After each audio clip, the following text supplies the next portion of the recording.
In this video, we will be addressing a common question that pertains to the requirement of having a Swedish-style resume in order to increase the chances of obtaining a job in Sweden. A Swedish-style resume is not always required. However, I also think that possessing a Swedish-style curriculum could provide you with numerous benefits in terms of securing employment opportunities in Sweden.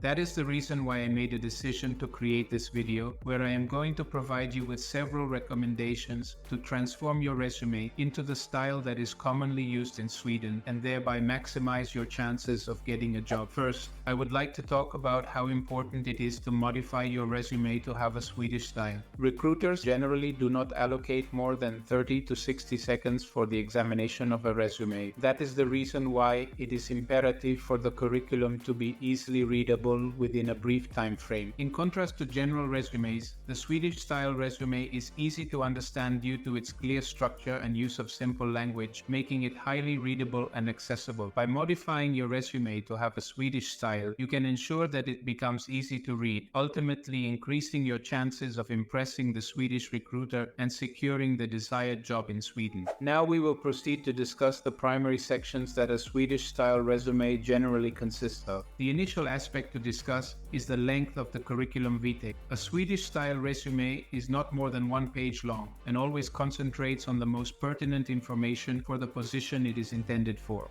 A Swedish-style resume has a simple and professional design and does not use redundant language. A CV in the Swedish style consistently includes all the necessary information, with a clear focus on the specific job position for which the applicant is applying. This implies that both work and educational experiences will be articulated in order to effectively communicate the message to the Swedish recruiter that the individual applying for the job is the most suitable and qualified candidate for the position. A CV in the Swedish style ensures no spelling errors, as they project an unprofessional image which should be avoided. A CV in the Swedish style places emphasis on the professional and educational achievements acquired by the individual, taking into consideration that Swedish recruiters have a preference for modesty and a dislike for exaggerated language or self-promotion. To maximize your chances of securing employment in Sweden, it is imperative for your curriculum to effectively communicate to the Swedish hiring manager that you are the ideal candidate for the position. Including references in your resume is a good idea, as it indicates to the recruiter that you have had positive social and professional relationships with previous employers, which can be beneficial in the hiring process.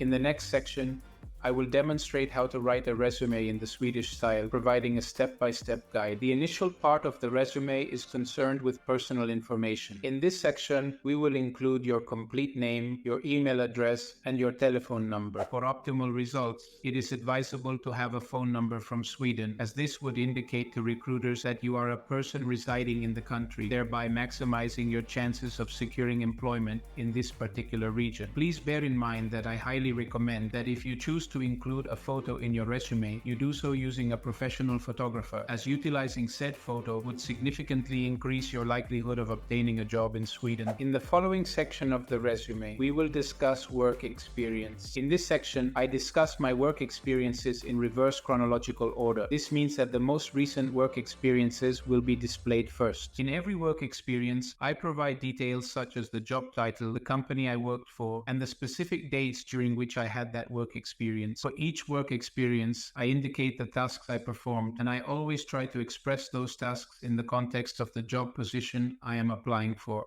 The next section is the educational section, where I share my educational experiences that I had in the past. In each educational experience I've had, I always indicate the name of the degree I obtained, the university I studied at, and the dates I studied during that time. The following part of the curriculum is comprised of the skills, including both technical and social skills. I modify this portion of the curriculum vitae to match the position I am seeking in order to optimize my likelihood of securing that employment opportunity. In addition to talking about my technical and social skills, I also indicate if I speak any other language besides English. If you are fluent in Swedish or currently in the process of learning Swedish, I also make a point of highlighting this, as it would greatly enhance my prospects of securing a job. The following section of the resume is dedicated to hobbies and personal interests. This is where I tell with the Swedish recruiter that I am not only interested in working, but also have my own personality and interests outside of work. The ultimate section pertains to additional details such as certifications or any volunteer work I did in the past that would maximize my chances of getting a job in Sweden. And thus we arrive at the conclusion of this video. If you follow all the advice I provided, you will be able to make modifications to your resume in order to incorporate a Swedish style and, as a result, enhance your prospects of securing employment in Sweden. Thank you very much for watching this video. I invite you to leave a comment and subscribe to the channel.